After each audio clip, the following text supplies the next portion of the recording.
Chapter number 11 श्वसन तंत्र। श्वसन तंत्र में सबसे पहले हम देख लेते हैं कि किन किन जीवों में कौन कौन से श्वसन अंग हैं। तो इसे याद करने के लिए एक ट्रिक है, मम एक की 20। ठीक है, मम एक की 20।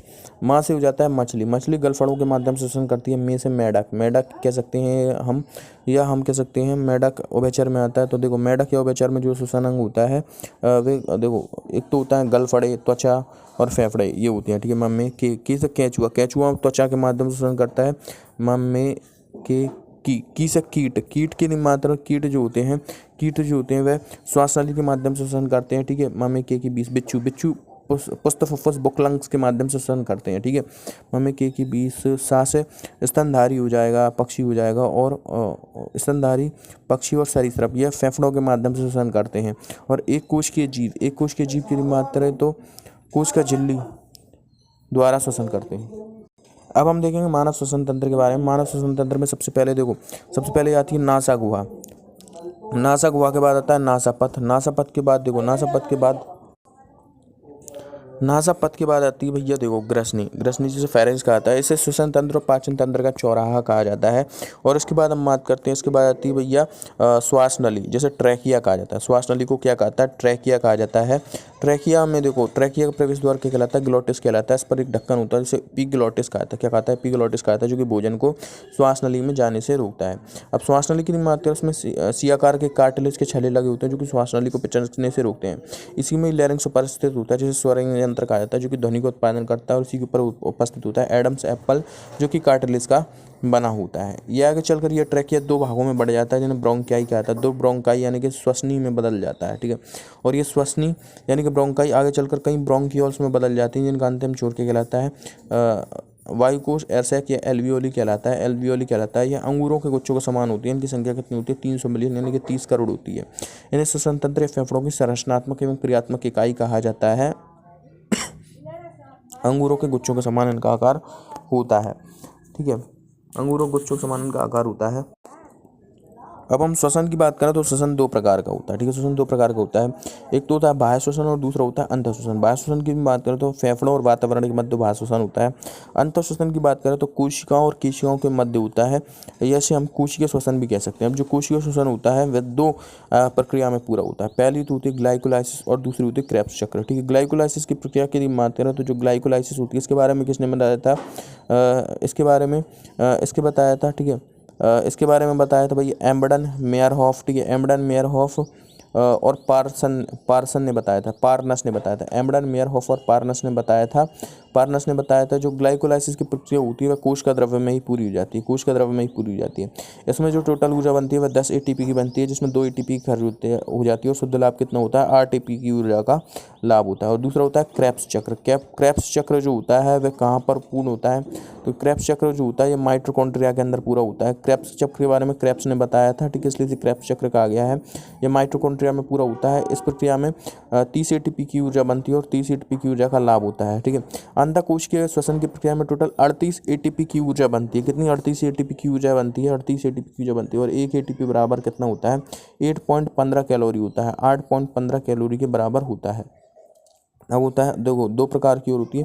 एक होता है ऑक्सीश्वसन और एक होता है अनऑक्सीश्वसन। ऑक्सीश्वसन की बात करें तो ये ऑक्सीश्वसन जो होता है ऑक्सीजन की उपस्थिति में होता है। इसमें ग्लूकोज का पूर्ण ऑक्सीकरण हो जाता है। ऑक्सीजन किस में होता है? यूकैरियोटिक जीवों में होता है। अनऑक्सीश्वसन की मात्रा ऑक्सीजन की अनुपस्थिति में होता है। इसमें ग्लूकोज का अपूर्ण ऑक्सीकरण होता है। इसमें क्या होता है? ग्लूकोज का पूर्ण ऑक्सीकरण होता है। ये किस में होता है? प्रोकैरियोटिक जीवों में होता है। गहराई में पाए जाने वाली जीवों में होता है। खदानों में पाए जाने वाले जीवों में होता है। गोबर गैस में होता है। ठीक है, किण्वन में होता है। गोबर गैस में होता है, किण्वन में होता है। अंकुरित बीजों में अनऑक्सीश्वसन देखने को मिलता है। इसके बाद हम बात करते हैं सांस लेना व छोड़ना। ठीक है, सांस लेना व छोड़ना। सांस लेना क्या कहलाता है? प्रश्वसन कहलाता है। प्रश्वसन की स्थिति में क्या होता है? फेफड़ों में वायु का दबाव निम्न होता है। डायफ्राम की बात करें तो डायफ्राम चपटा हो जाता है। डायफ्राम कैसे हो जाता है? चपटा हो जाता है। जो उदरीय पेशियाँ होती हैं, उदरीय पेशियाँ कैसी हो जाती हैं? शिथिल हो जाती हैं, यानी कि रिलैक्स हो जाती हैं। और पसलियों के मध्य जो इंटरकोस्टल पेशियाँ पाई जाती हैं, इंटरकोस्टल पेशियाँ, इनमें भी बाह्य इंटरकोस्टल पेशियाँ। ठीक है, बाह्य इंटरकोस्टल पेशियों में क्या होता है? संकोचन पैदा होता है। इसके बाद सांस छोड़े को क्या कहता है? निःश्वसन कहता है। निःश्वसन में क्या होता है? फेफड़ों में वायु का दबाव उच्च होता है। डायफ्राम जो हो जाता है वह गुंबदाकार हो जाता है। तीसरी बात क्या है? तीसरी बात ये है कि जो उदरीय पेशियाँ हो जाती हैं वे संकुचित हो जाती हैं। उदरीय पेशियों में संकोचन पैदा हो जाता है। और आंतरिक इंटरकोस्टल पेशियों में भी संकुचन पैदा हो जाता है। ठीक है, हिचकियाने का कारण क्या होता है? डायफ्राम की अनैच्छिक गतियाँ। ठीक है, संकुचन, डायफ्राम में अनैच्छिक संकुचन हिचकियाने का कारण होता है। डायफ्राम जो होता है शरीर को दो भागों में बांट देता है, उदरीय भाग और एक वक्षीय भाग। ठीक है, उदरी गुहा और वक्षीय गुहा में बांट देता है। अब हम देखेंगे रक्त में गैसीय परिवहन के बारे में। ठीक है, रक्त में गैसीय परिवहन की माध्यम, रक्त में गैसीय परिवहन जो होता है वह विसरण विधि के माध्यम से होता है। गैस जो होती है उच्च सांद्रता से निम्न सांद्रता की ओर जाती है। ठीक है, तो अब दो ही गैसें हैं शरीर में, एक तो है ऑक्सीजन और दूसरा है कार्बन डाइऑक्साइड। ये ऑक्सीजन का परिवहन किस किस माध्यम से होता है, किन किन में होता है? देखो, ऑक्सीजन का परिवहन एक तो आरबीसी के माध्यम से कह सकते हैं हम, या हीमोग्लोबिन के माध्यम से, और दूसरा प्लाज्मा के माध्यम से। अब हीमोग्लोबिन या आरबीसी के माध्यम से 97% ऑक्सीजन का परिवहन होता है, 97% ऑक्सीजन का परिवहन होता है, और प्लाज्मा के माध्यम से केवल 3% ऑक्सीजन का परिवहन होता है। ठीक है, देखो आरबीसी के माध्यम से ऑक्सीजन का परिवहन हो रहा है तो इसे क्या कहता है? ऑक्सी हीमोग्लोबिन कहता है, ऑक्सी हीमोग्लोबिन के माध्यम से होता है। ठीक है, अब हम देखेंगे कार्बन डाइऑक्साइड का परिवहन। कार्बन डाइऑक्साइड के परिवहन की मात्रा, देखो कार्बन डाइऑक्साइड का परिवहन रक्त में, देखो एक तो इसी के माध्यम से होता है, किसके माध्यम से? हीमोग्लोबिन के माध्यम से, कार्बोक्सी हीमोग्लोबिन के रूप में। कितना? 23%। बाकी 7% जो होता है वह प्लाज्मा के माध्यम से होता है, और बाकी के बच्चे 70% जो होता है वह किसके रूप में होता है? बाइकार्बोनेट्स के रूप में, बाइकार्बोनेट्स आयनों के रूप में 70% कार्बन डाइऑक्साइड का परिवहन होता है। ठीक है, अब जब हम सांस लेते हैं तो वायु का मिश्रण, गैसों का मिश्रण हम शरीर के अंदर लेते हैं, जिसमें 78.08% नाइट्रोजन होती है, ऑक्सीजन होती है 20.93%। इसके अलावा ऑर्गन बात करें 0.93% होती है, और कार्बन डाइऑक्साइड 0.03% होती है। जब लेकिन सांस छोड़ते हैं तो इसमें 78.08% तो नाइट्रोजन होती है। कार्बन ऑक्सीजन की बात करें तो 17% होती है, ऑर्गन 0.93% होती है, और कार्बन डाइऑक्साइड 4% होती है। अब हम देखेंगे फेफड़ों के बारे में। फेफड़ों की मात्र, फेफड़े जो होते हैं वे संख्या में एक जोड़ी होते हैं। बायां फेफड़ा दायां फेफड़े की तुलना में थोड़ा बड़ा होता है, और फेफड़ों को चारों तरफ से घिरने वाली एक झिल्ली होती है, इसे प्लूरल मेम्ब्रेन कहता है। इसमें प्लूरल द्रव भरा हुआ होता है। इसमें क्या भरा होता है? प्लूरल द्रव भरा हुआ होता है। फेफड़ों का ज्वारीय आयतन, टाइडल वॉल्यूम तुमसे पूछा जाए तो 500 मिलीलीटर होता है। मनुष्य में श्वसन दर पूछे जाए तो 14 से 15 बार होती है। ठीक है, 14 से 18 बार होती है।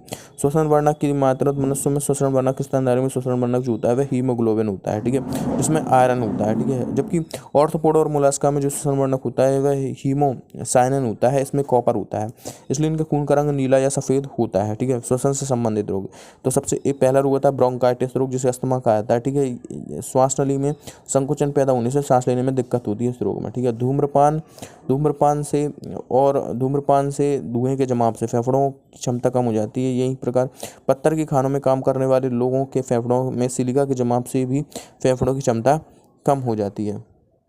धूम्रपान में कार्बन के जमाव से फेफड़ों की क्षमता कम हो जाती है।